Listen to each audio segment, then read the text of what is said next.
നമ്മൾ ഇന്ന് first chapter ആണ് നോക്കാൻ പോകുന്നത്. ചാപ്റ്ററിന്റെ പേര് അരിത്തമെറ്റിക് സീക്വൻസ്. ഓക്കെ, നിങ്ങൾക്ക് നമ്പേഴ്സ് എന്താണെന്ന് അറിയില്ലേ? 1 2 3 4 5 6 7 8 9 10 പിന്നെ 11 12 13 14 അങ്ങനെ പോയിക്കൊണ്ടേയിരിക്കും. ഇതിൽ തന്നെ പലതരം നമ്പേഴ്സ് നിങ്ങൾ കേട്ടിട്ടുണ്ടാവും ഇല്ലേ? നാച്ചുറൽ നമ്പേഴ്സ് കേട്ടിട്ടില്ലേ? 1 2 3 4 5 എക്സെട്ര എക്സെട്ര. ഹോൾ നമ്പേഴ്സും കേട്ടിട്ടുണ്ടാവും.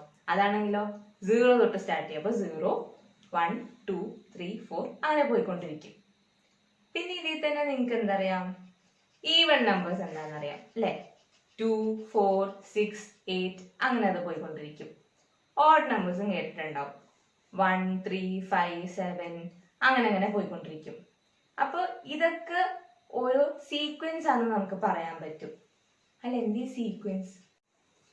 നേരത്തെ നമ്മൾ പറഞ്ഞ നാച്ചുറൽ നമ്പേഴ്സും വേറൊരു കേസ് നമുക്ക് ഈവൺ നമ്പേഴ്സും എടുക്കാം. നാച്ചുറൽ നമ്പേഴ്സ് എന്താ പറഞ്ഞേ? 1 2 3 4 എക്സെട്ര എക്സെട്ര. അപ്പൊ ഇത് എങ്ങനെ വന്നേക്കണേന്ന് നമുക്ക് നോക്കാം. ഇത് 1. ഓക്കെ. 2 എന്ന് പറഞ്ഞാൽ എന്താ? 1 പ്ലസ് 1 അല്ലേ? 3 എന്ന് പറഞ്ഞാലോ 2 പ്ലസ് 1 എന്നല്ലേ? അതുപോലെ തന്നെ 4 ആണെങ്കിലോ 3 പ്ലസ് 1.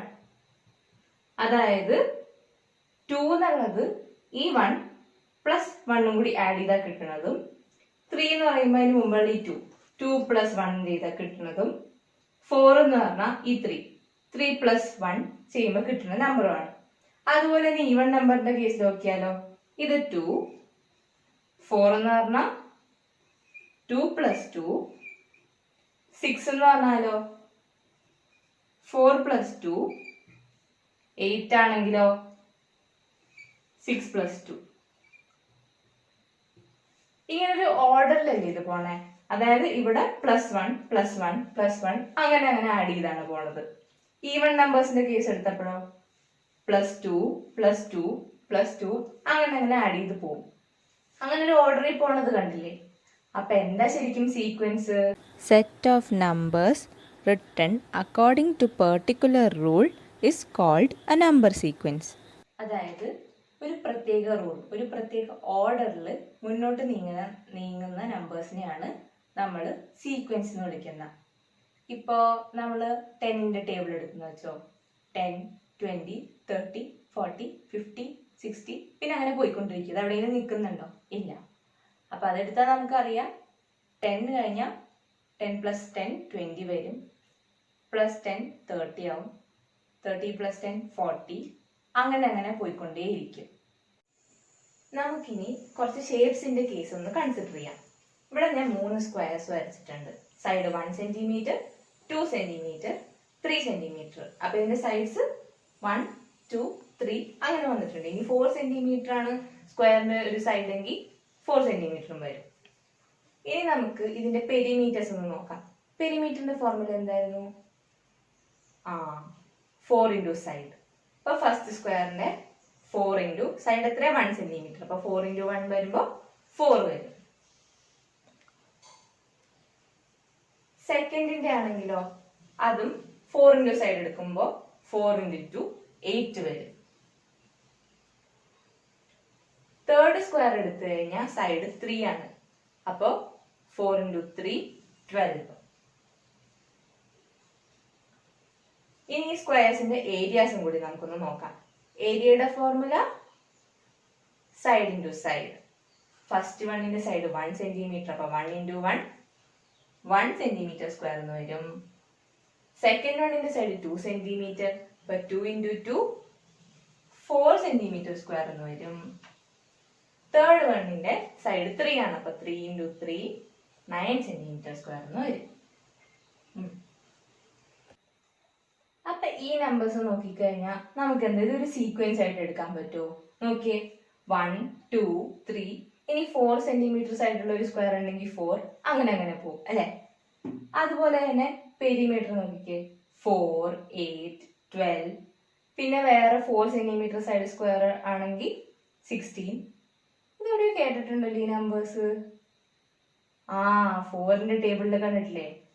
1 ഇൻറ്റു 4 2 ഇൻറ്റു 4 3 ഇൻറ്റു 4 അതും ഒരു സീക്വൻസ് ആയിട്ട് പോവല്ലേ? ഏരിയ നോക്കിയാലോ 1, 4, 9 ഇതൊക്കെ എന്ത് നമ്പേഴ്സ് ആണെന്നറിയോ? സ്ക്വയേഴ്സ് അല്ലേ.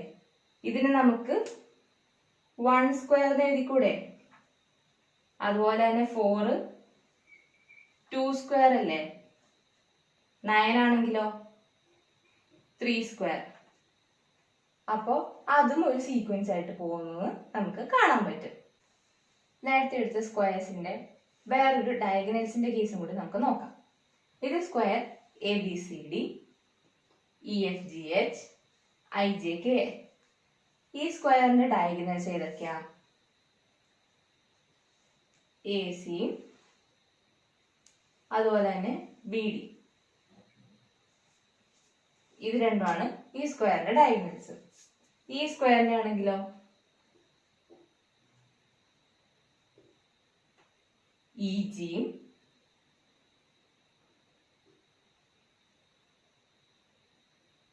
FH. ഇനി ആ സ്ക്വയറിന്റെ ഡയഗണൽസ് ആണെങ്കിലും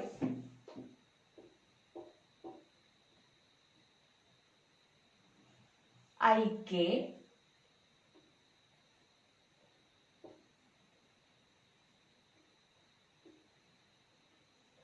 JL ആയിരിക്കും. അപ്പൊ ഇതാണ് ഇതിന്റെയൊക്കെ ഡയഗണൽസ്. അപ്പൊ ഡയഗണൽ എടുത്തു കഴിഞ്ഞാൽ നമുക്ക് എങ്ങനെ സ്ക്വയറിന്റെ ഡയഗണൽ കണ്ടുപിടിക്കാം? അതിൻ്റെ ഫോർമുല ഉണ്ട്. ഓർമ്മയുണ്ട് ആർക്കെങ്കിലും?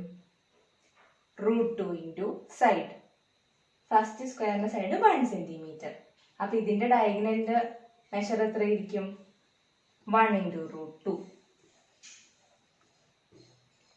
സെക്കൻഡ് സ്ക്വയറിന്റെ ആണെങ്കിലോ 2 ഇൻറ്റു √2, അതായത് 2√2. തേർഡ് സ്ക്വയർ ആണെങ്കിലോ 3 ഇൻറ്റു √2, 3√2. ഇത് നോക്കിയാൽ നമുക്കൊരു സീക്വൻസ് ആയിട്ട് എടുത്തുകൂടി ഇതിനെയൊക്കെ. √2, 2√2, 3√2. ഇനി സൈഡ് 4 ഉള്ള സ്ക്വയർ വന്നാൽ 4√2.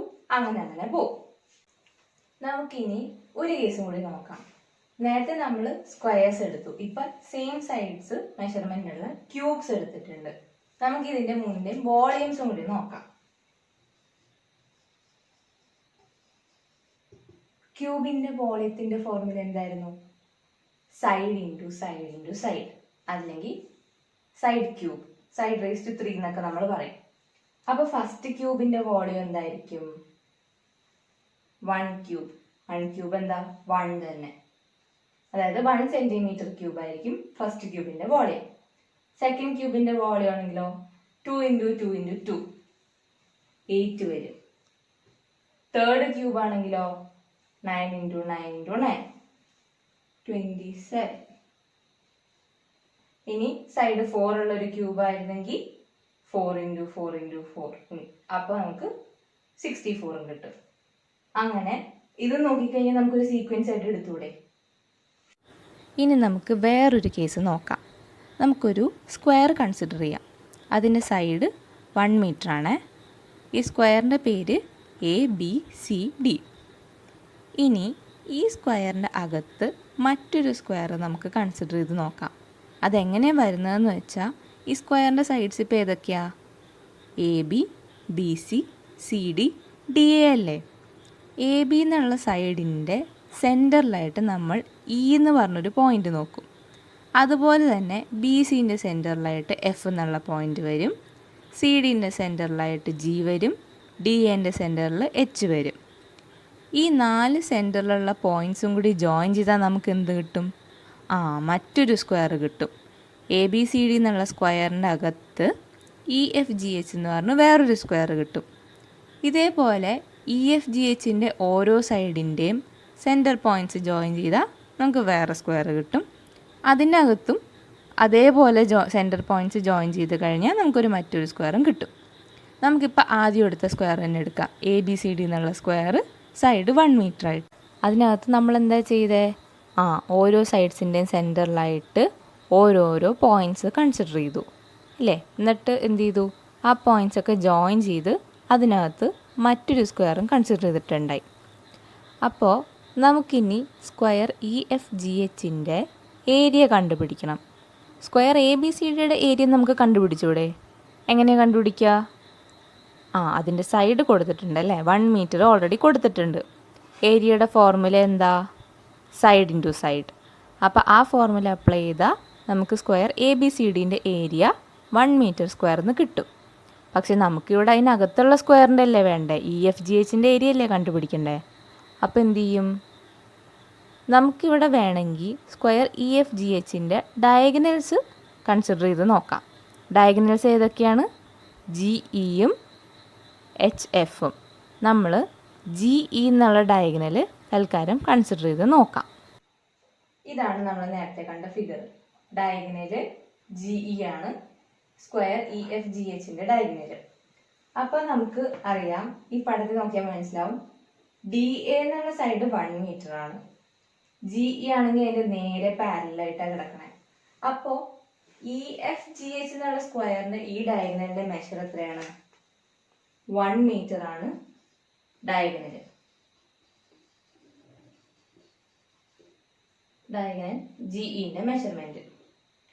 നമുക്ക് അറിയാവുന്ന ഫോർമുല എന്താ? Diagonal equal to √2 into side. അപ്പൊ ഈ ഡയഗണൽ 1 എന്ന് പറഞ്ഞാൽ എന്താ ശരിക്കും? √2 ഇൻറ്റു സൈഡ് അല്ലേ? അപ്പൊ ഇതില് സൈഡ് എന്തായിരിക്കും? 1/√2, അതായത് സൈഡ്. അപ്പൊ എന്ത് പറ്റും?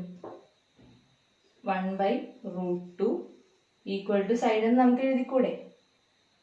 അപ്പൊ നമുക്ക് EFGHന്റെ സൈഡ് എത്ര കിട്ടി? 1/√2 എന്ന് കിട്ടി. അങ്ങനെ നോക്കിയാൽ നമുക്ക് എന്ത് ചെയ്യാം? ഏരിയാസ് നോക്കാം. ABCDന്റെ ഏരിയ എത്രയാണ്? 1 ഇൻറ്റു 1, 1 മീറ്റർ സ്ക്വയർ. EFGHന്റെ ഏരിയ കണ്ടുപിടിക്കാനാണെങ്കിലോ സൈഡ് 1/√2 ആണ്. അപ്പൊ 1/√2 ഹോൾ സ്ക്വയർ, അല്ലെങ്കിൽ 1/√2 ഇൻറ്റു 1/√2, അത് എത്രയാണ്? 1/2. അതുപോലെ തന്നെ ഇതിനകത്ത് വേറൊരു സ്ക്വയർ ഇതുപോലെ നമ്മൾ കൺസിഡർ ചെയ്തെന്ന് വെച്ചോ. അപ്പൊ എന്ത് വരും? 1/4. അതിനകത്ത് പിന്നെ ഒരെണ്ണം കൺസിഡർ ചെയ്താൽ 1/8. അങ്ങനെ അങ്ങനെ അങ്ങനെ അതും ഒരു സീക്വൻസ് ആയിട്ട് നീണ്ടു പോകും.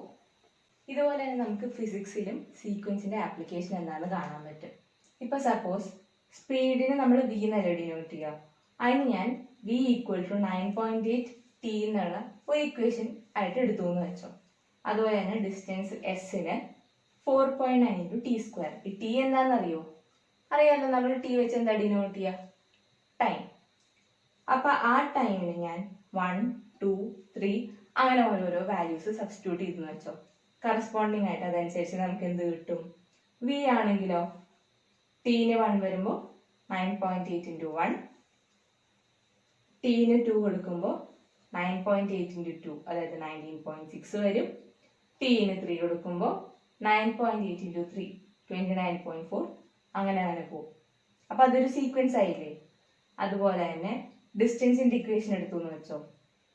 T-ന് 1 കൊടുത്താൽ 4.9 × 1², 2 കൊടുത്തു കഴിഞ്ഞാലോ 4.9 × 2², അല്ലെങ്കിൽ 4.9 × 4, 19.6 വരും.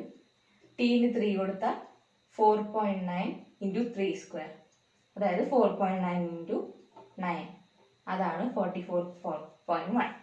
അപ്പൊ ഇതൊക്കെ നോക്കിക്കഴിഞ്ഞാൽ സ്പീഡും ഡിസ്റ്റൻസും സീക്വൻസ് ആയിട്ട് നീങ്ങണം നമുക്ക് കാണാൻ പറ്റും.